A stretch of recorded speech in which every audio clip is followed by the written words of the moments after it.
Merci, monsieur le modérateur, pour la parole. Mesdames et messieurs, chers compatriotes congolais et congolaises, distingués invités, bonsoir. Comme vous le savez tous, les Grands Congo de notre pays est en paix. Depuis le 1er février 2017, un baobab est tombé. Un icône de la politique congolaise a tiré sa référence. Monsieur le président élu, Etienne Tshisekedi Ouamulumba, est décédé et en ce jour, nous voulons commémorer sa mémoire. Oh non, non. Parfois, je refuse d'y croire. Chers héros, tous ici, voulons te dire au revoir. La mort t'a emporté et notre peine est immense. Ton décès est une vraie douleur au cœur des Congolais. Jeunes et vieux, hommes et femmes, tous te plairent. Les larmes d'amour et les peines nous tombent des yeux, car les souvenirs vaillants et vibrants envahissent nos pensées. Tu as mené une lutte politique non violente pendant plus de 35 ans de calvaire pour un seul but: établir un état de droit dans la paix, dans la tolérance et la justice distributive, afin d'améliorer le vécu quotidien du peuple congolais. Le premier Congolais docteur en droit, tu étais l'incarnation du changement radical, la porte du multipartisme, l'élu du peuple à la conférence nationale souveraine, président légitimement élu aux élections de 2011. Mesdames et messieurs distingués invités, Etienne Tshisekedi Ouamulumba est l'homme qui a sacrifié toute sa vie en chemin de la croix. Les arrestations, les renégations, les injures, les humiliations, les tortures physiques et morales, et que sais-je encore, et parfois la honte. Tout pour les Congo, notre pays, et pour les Congolais, son peuple chéri. À l'heure actuelle de sa disparition, il est impérieux de reconnaître la lutte du Sphinx, de l'imiter en commémorant sa mémoire, mais surtout en pérennisant ses valeurs et sa lutte pour finaliser l'établissement d'un état de droit au Congo, notre pays, ce qui est le gage de tout développement et du mieux-être. Yatiti, comme on aimait bien l'appeler, l'homme qui a combattu avec son savoir tous les régimes dictatoriaux, les leaders maximaux, l'inégalable. Il a le mérite d'octroyer de l'honneur au rang de Nelson Mandela, de Ngandi et de Martin Luther King, que vous connaissez tous bien, et j'en passe. Et pour finir mon mot, le malheur de t'avoir perdu ne nous fera jamais oublier le bonheur de t'avoir connu comme vaillant combattant de la démocratie, de la justice et de l'état de droit. Et comme leader légendaire, tu nous as légué un héritage incontestable pour des générations en génération. Je cite: prenez-nous en charge. Les peuples d'abord et tenez bon les peuples vaincra. La constance, l'endurance, la persévérance et l'intransigeance constituent la pierre angulaire et le socle de son combat pour le mieux-être du peuple. Ainsi dit, repose en paix, cher maître, j'ai dit. Moi, je vois ces bonheurs applaudir un peu beaucoup plus fort que ça. C'est émotionnel, c'est fort. Merci d'être pour les discours, sincèrement, ça m'a fait pleurer un peu, vous allez me comprendre mon émotion. Il est parti, on ne l'aura plus jamais. On ne le verra plus jamais, on ne l'entendra plus jamais. C'est plus fort que nous. Ce n'est pas un groupe de personnalités que l'on fait, mais nous essayons juste de reconnaître les valeurs. Il est dit, si un peuple ne reconnaît pas ses héros, si un peuple ne reconnaît pas ses voyants, c'est un peuple qui est, je ne voudrais pas dire que c'est un peuple, peut-être le terme c'est fort, je ne voudrais pas dire que c'est un peuple qui est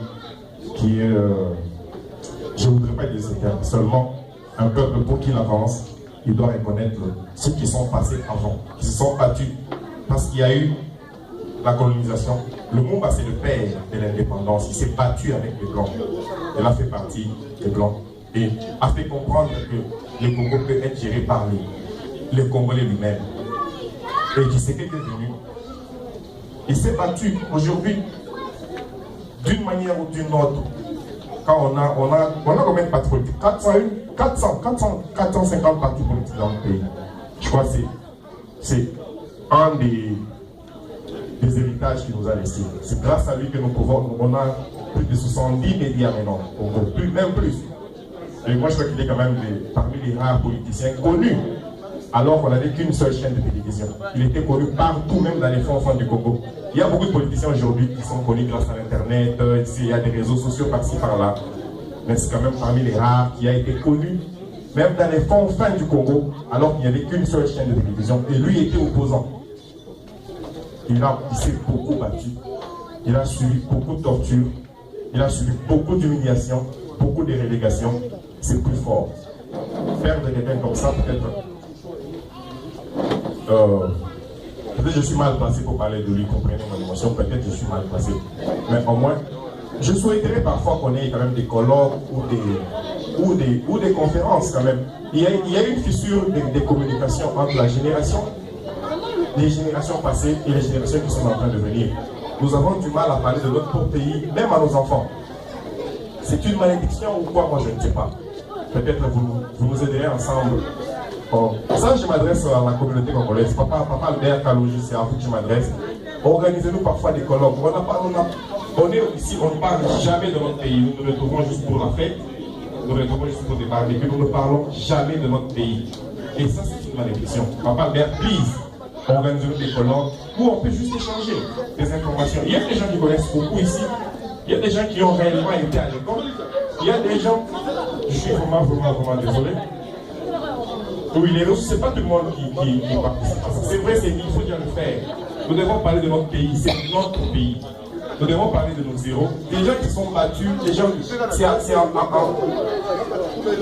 nous sommes battus, non? Je crois que nous avions la tradition orale. C'était parmi les moyens de communication.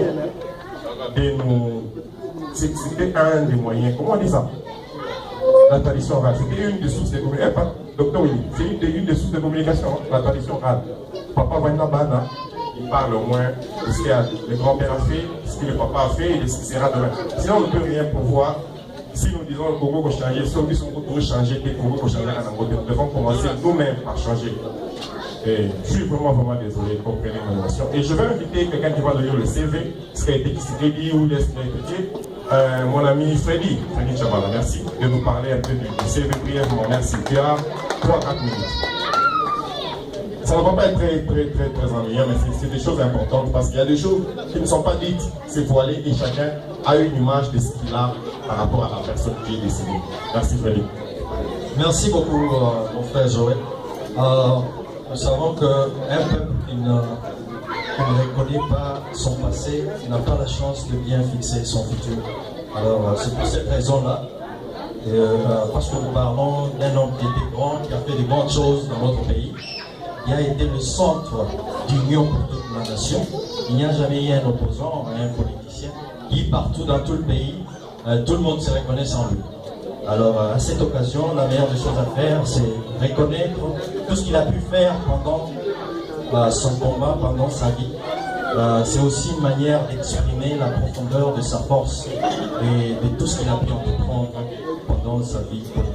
Vous me permettrez que je puisse lire le CV de M.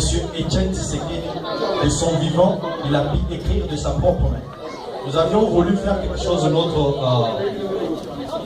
nous-mêmes, nous avons fini par retrouver qu'il avait dû écrire pendant son vivant quelque chose. Alors vous comprendrez, au cours de ça, je serai en train de parler de jet, donc ce qui veut dire que c'était lui-même qui a pu écrire.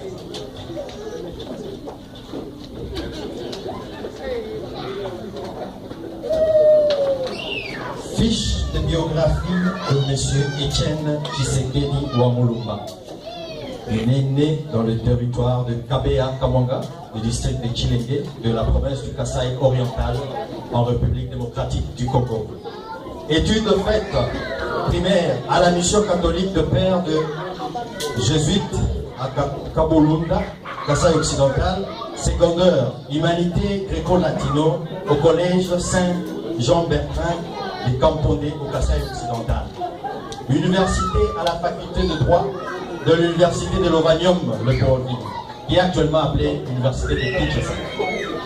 Première expérience dans sa vie publique, de 1958 à 1978, encore étudiant à la faculté de droit, je me suis vu promu conseiller au mouvement national congolais, communément aussi appelé MNC. En 1960 à février 1961, commissaire général adjoint à la justice dans le collège des commissaires généraux. Un gouvernement de technocrates mis en place après le départ massif et brusque de Belges. Et après le coup d'État militaire du 14 septembre 1960 de M. Mobutu, en vue d'assurer le fonctionnement normal de l'appareil de l'État, en attendant que les hommes politiques s'entendent. En 1961 jusqu'à 1965, recteur de l'École nationale de droit d'administration, ENDA en sigle, commissaire aux comptes à la Banque nationale du Congo. De 1965 à 1968, élu député national pour les comptes du Panako-Konako, dans la circonscription électorale de Kabinda au Kasaï oriental. Et ministre de l'Intérieur, le 24 juin 1967, M. Mobutu promulguait la constitution de la Deuxième République, dont l'article 4 stipulait qu'il ne peut y avoir plus de 2 partis politiques en République démocratique du Congo. Mai 1968 à février 1969, je fus ministre de la Justice. En février jusqu'au mois de septembre 1969, ministre d'État chargé du plan, de la recherche scientifique, de l'aménagement du territoire et de la coordination de la planification. Notez bien, suite aux sérieuses divergences d'opinion politique, M. Mobutu amorçait un revirement vers un monolithisme politique et faisait preuve d'intolérance face aux manifestations pacifiques des citoyens, en ordonnant notamment le massacre des étudiants de Lovanium. Ce fut le 4 juin 1969. Je fus définitivement écarté du gouvernement. Et là, nous arrivons en septembre 1969 jusqu'au mois de février 1971. Je fus directement éloigné du système en étant envoyé au Maroc en tant qu'ambassadeur. C'est là que le trouble commence. En 1971 jusqu'en 1974, élu député national dans la circonscription électorale de Kabinda, au Kasaï oriental, élu deuxième puis premier vice-président de l'Assemblée nationale, membre du conseil d'administration de l'UNASA, Université nationale du Zaïre, en septembre 1977 jusqu'à décembre 1980, élu député national, président du conseil d'administration de la compagnie Air Zaïre, qui a plusieurs fois changé, Chabert, Air Congo et j'en passe. En 1965 jusqu'à 1980, élu, puis plusieurs fois réélu président de la section zaïroise de l'Association internationale de parlementaires de langue française, AIEPLF en sigle. À ce titre, j'ai participé à plusieurs conférences internationales et effectué plusieurs voyages à travers le monde, en Europe, aux États-Unis, au Japon, en Corée, en Chine et d'autres pays africains. Calvaire et combat pour la démocratie. De 1979 jusqu'à 1999. D'une manière générale, de 1979 à 1999, ma vie est faite d'arrestations, de tortures, de brimades, de pression, de bannissement, de relégation et des résidences surveillées. Ce sort a été partagé avec mon épouse, mes enfants ainsi que plusieurs de mes amis dans notre combat politique. Vous comprendrez qu'il a été le seul qui a pu souffrir dans sa propre chair. En juillet 1979, co-signateur de la lettre au président Mobutu dénonçant l'évaluation des droits de l'homme à l'occasion du massacre des Kapekelaï au Kasaï oriental.